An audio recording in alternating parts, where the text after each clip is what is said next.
how to influence people, and how to know what are the various types of people exist and what you are exactly. So this is how it works like. We have four types of people, we have got four different quadrants, all of us. So the people who are a bit tired, this is the area I'm sure you will enjoy as well, and because it's a bit entertainment as well. So this is where it falls. You have to decide where you fall. So if I go back now, I want you to participate. How many of you feel you are strongly like this kind of person, what I'm showing on the screen? Please raise hands. You can have more than one type as well. So if you feel that you are like that, more or less, please raise hands. Feel free. 1, 2, 3, 4, 5, 6, 7, 8, 9, 10, 11, 12. Okay. Yellow 11. Please somebody remember for me. 11 or 12. Somebody can write it down if you don't mind. Thank you. How many of you feel strongly this? Maybe this is the only type you feel. Maybe you feel yellow also, you feel this also. Please raise hands.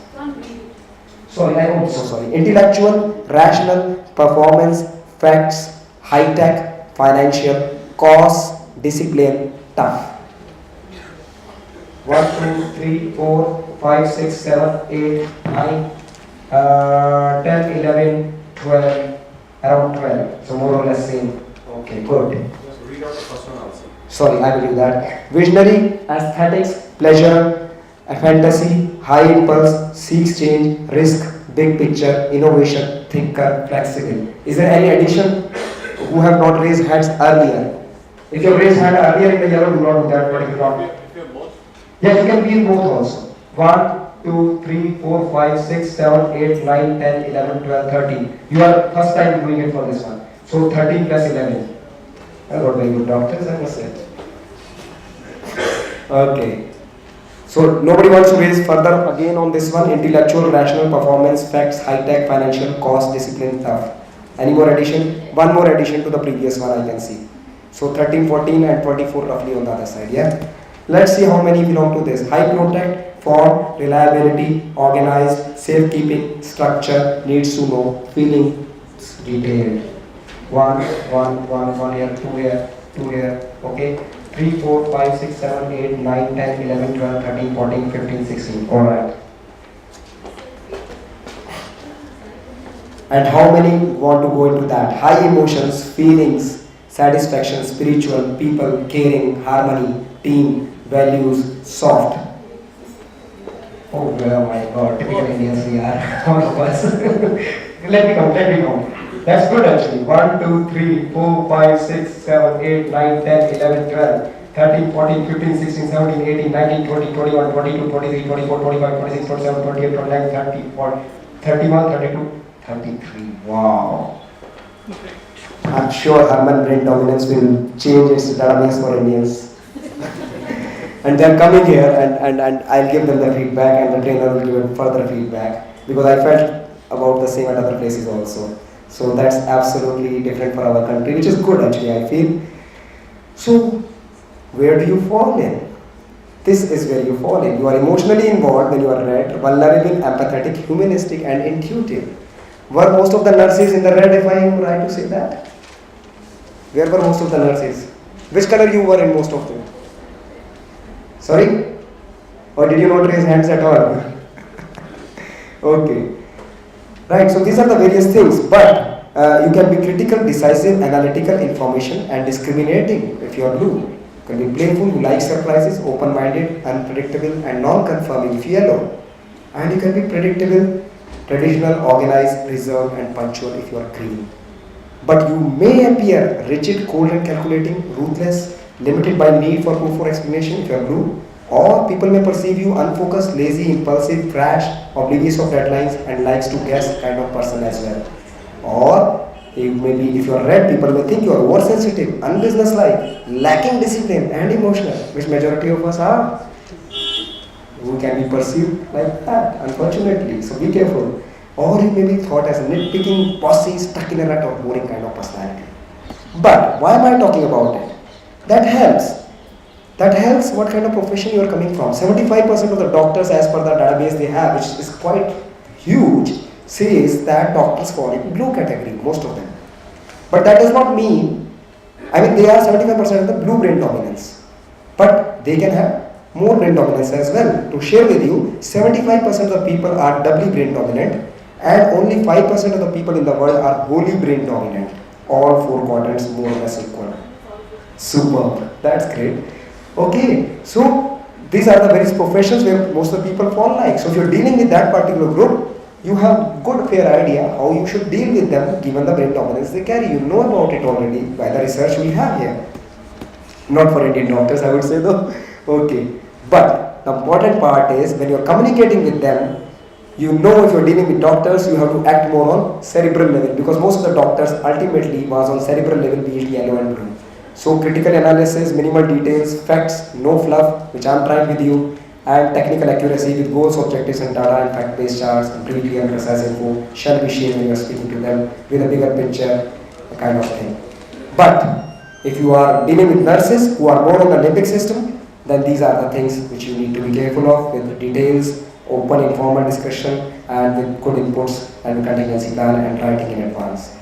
So that's what makes you better in helping about the Herman brain dominance, how you can become situationally competent ultimately and can evolve better and handle your day-to-day life situations much further better. Why I'm saying so? If somebody starts coming from this audience in an aggressive mood, I will wait and watch and see and get prepared and I'll be ready. But if I'm in Afghanistan, same scenario, I will start running going back because if his hand is like that or whatever, I'm sure it's what I've done as well and I'm going to be shot in a moment. So that situation. So depends where I am, what I am, who's the person and the situation competence changes. Yours as well as your environment makes you different and different places and that's what helps as well to develop. Because the same happens when you're dealing with a patient. Every patient is different. And every individual you're dealing with is different. So to help you become better in that, this is one thing one can go through and if you're interested, I can help you if there are more than 10 people to attend that workshop. That will help you develop flexibility in your style. It has happened with me for sure, I can say that because I've gone through it just 8 months back. It has helped me a lot. And before I conclude this presentation, I'm more than happy to take any questions further because there may be many because it's a big topic. And also I would like to share with you an example. Most of you must have played badminton or some racket game. We play with forehand most of the times. How many of you think are really good, equally good at your backhand? 1, 2, 3, 4, that's all. But I must share with you, communication skills is actually your backhand in the practice of medicine. Your forehand is your technical and professional skills. And both has to be equally strong. And these 4 players who have got a good backhand must be winning like left, right, center. Because everybody has a good forehand. We all have it. But developing the backhand is the issue. And that's communication skills in the field of medicine. Any questions, please? Sir, a patient is brought in the hospital. An accidental patient is brought in the hospital and entering the hospital the patient dies and the public become violent and they start beating the doctor and broken the glasses of the furniture, etc. What have to communicate with them? And this is Switzerland. See, first of all, when something like this happens, public just not starts immediately breaking the glasses. It does not happen in that particular second or that particular minute. Before that happens, there is an altercation. There is a discussion which gets escalated and then that happens. There can be miscreants around who take advantage of that and things go out of hand from that point further. All the people who are involved in that are not intending to do that, but it's the situation which develops further and the way it is handled from the very beginning leads to that. If I am the hospital administrator, I will make sure that I will make it very clear that the moment it happens, there is certain key group of people who needs to be informed immediately. One is a person who has got extremely good communication skills, who is 24/7 on call, who is doing something else in the hospital, but is good at it as well. He is immediately told to go there to start talking. The person who is talking, tell them, our person is coming, give us 2 minutes, he is the right person to talk to. The other person who should be told to immediately reach is the security head with his full contingent, and they take care of and secure the premises. Without talking, all the security guards make sure that they do not utter a single word which can offend anyone. Security people have to be equally good at what they speak in a very nice and polite manner. They have the power. Their uniform is showing that, and they have the strength also. That's why they are security guards. But if they are polite, it helps them not. At the same time, it gives a bit of fear that the miscreants will not misbehave. Then the person who can talk and negotiate, meanwhile, while they are reaching, offer them tea, water, whatever you can. They are not angry just because somebody has died. His bladder might be full. He has not drunk water. He is hungry. All things are playing up. This is a very important thing we forget, that anybody who is hungry is going to be angry very soon. In giving food, it helps.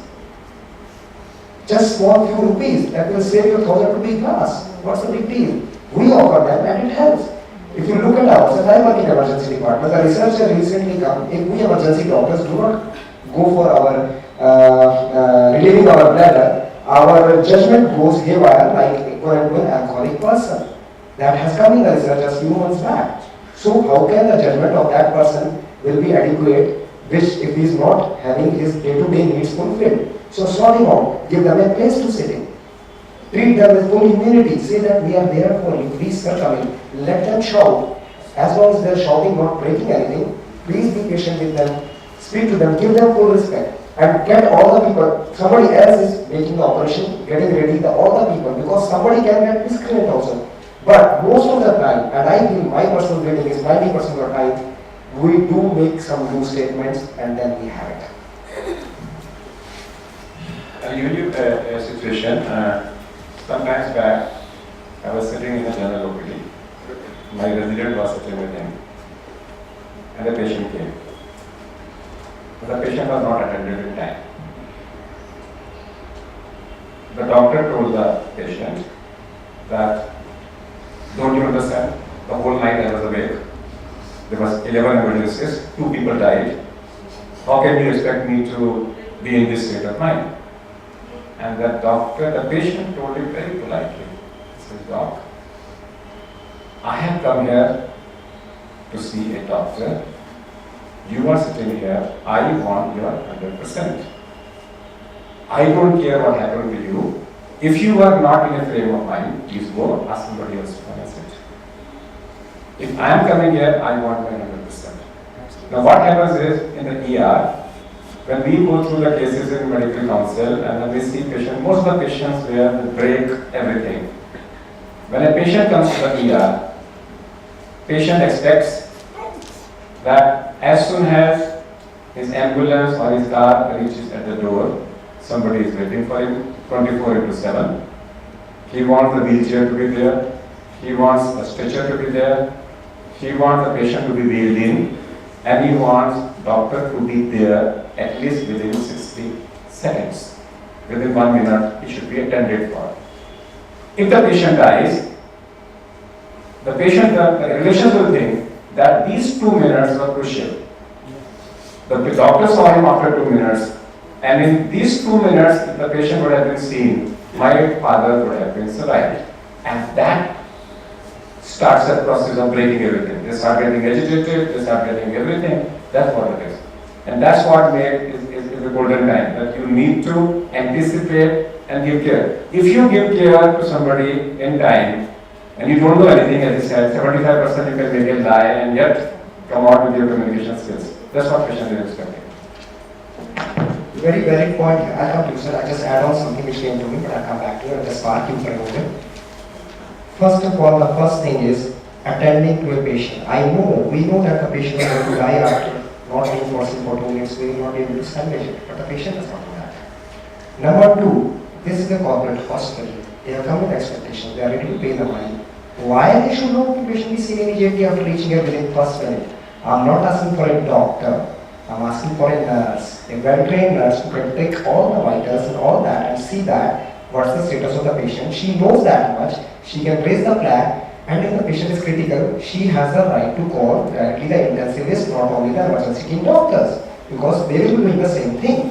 And the senior and a junior nurse can back into the senior nurse, and she should have the power to call everybody straight on, alert. You have the code blue or whatever barrier calls. Why don't you do it? These are the conversations who time 2 minutes.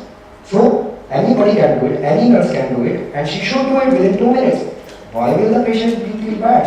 He knows what you have done. You have made a call to everybody, and the doctor in the department are also going within first minute after realizing that these vitals are genuinely wrong and the patient needs urgent care. That's one part. Second part, how many of us say sorry? And how many times? If Dr. K.K. Agarwal is standing here and I just walked by, like he's going to take another step, and I just walked by and I just realized that he stopped because of me, because I was moving. Well, none of his fault, none of my fault. We were just making a move, but I saw him. Now, I will what I will do. I said, oh sorry sir. Because of me he has stopped. I obstructed his way. But do I need to say sorry first of all? Technically? I didn't know you were going to take a step. I was just standing and just made a move. But I will say sorry. Why? Because I inconvenienced him and he has to stop. So we say sorry out of politeness, out of understanding of causing inconvenience. And what he will say? Oh, it's alright. Transaction over. Matter finished, and both he will move or I will move, one of his, or he will say you go Vivek, I'm okay. So matter finished. But when it comes to patient, we just don't say, I'm sorry you have to wait for that long. What's wrong in saying that? He has been inconvenienced for waiting that long. Why can't we say that? What's wrong in saying that? He has been inconvenienced. Say sorry for his inconvenience. You are not liable for it, you are not caused it, but it has happened to him because of the circumstances, the situation and the environment. So feel free to say sorry. The more you say it, most of the problems are over. I think at the outset I really want to compliment. This is the best session which I attended in the last few moments, and we were just busy in one of the very difficult case, and I requested Dr. KK, sorry we won't be able to make it today because there is a criminal offense against us. A patient died just few days ago in ICCU. She was 87-year-old. And she died, and the allegation is there was no doctor at the time my mother died. 3 important points which I was just listening very carefully. No loose tongue please.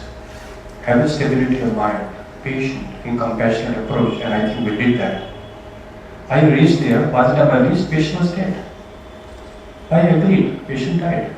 I agreed, doctor was not there, he was in the next room, managing another patient. And I told them the nurse was there in the other room. Next patient she was managing.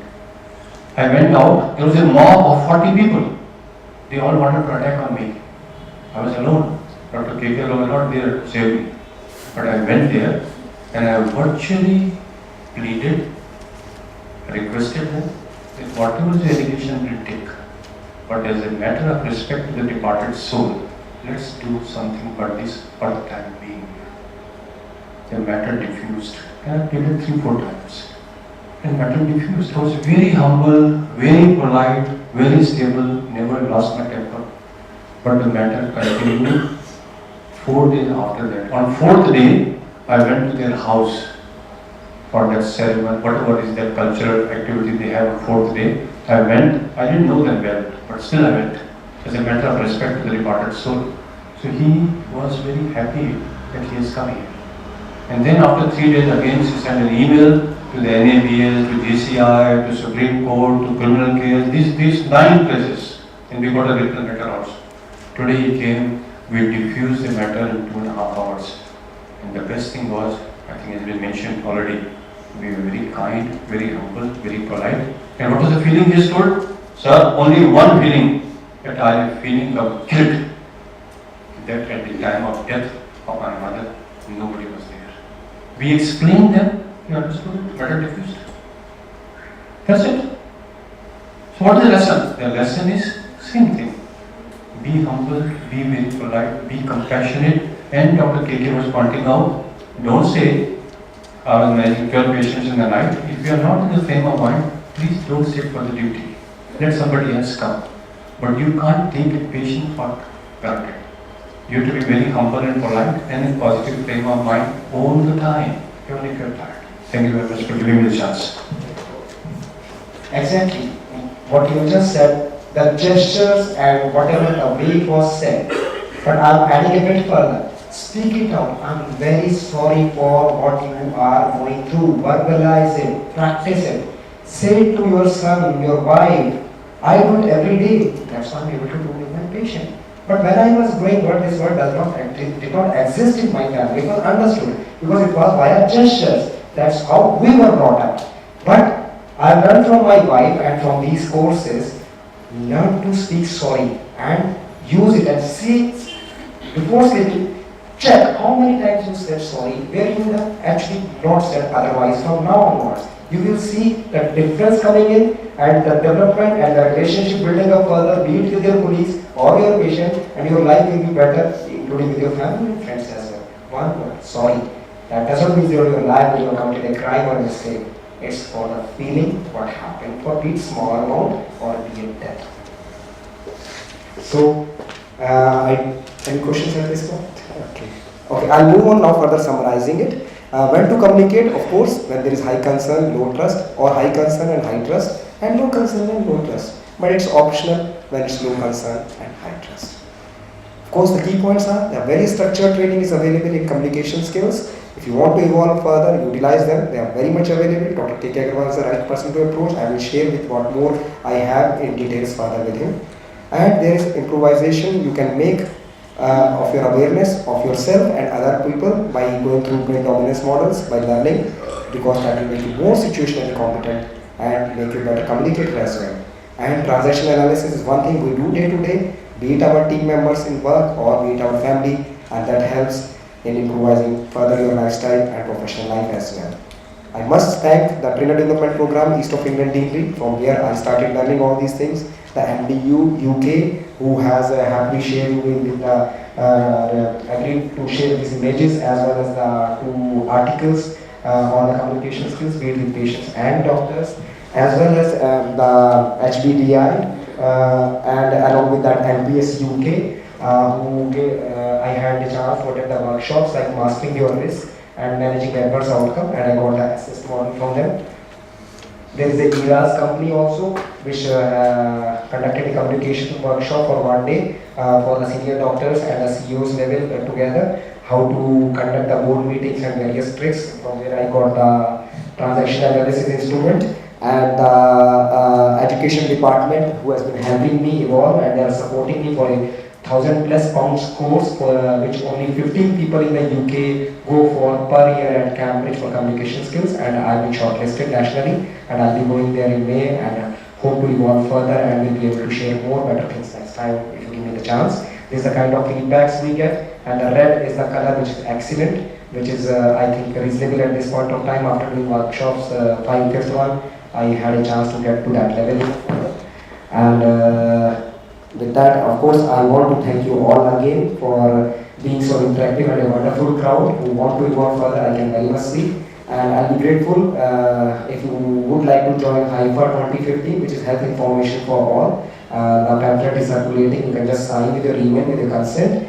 My only little warning here is that when the email comes to you, sign on a daily newsletter, daily email newsletter instead of single email, because you'll be flooded with emails sometimes. So that will not be a good situation, and then you would like to change it. So do it in the beginning, because we all busy having too many emails these days, I can see. And of course, Doctors for You is the NGO from Bombay I'm a member of, and we won the award last year for medical team in the crisis zone category at by BMJ people. And if you consent, you will get a leaf letter once in 3-4 months from them.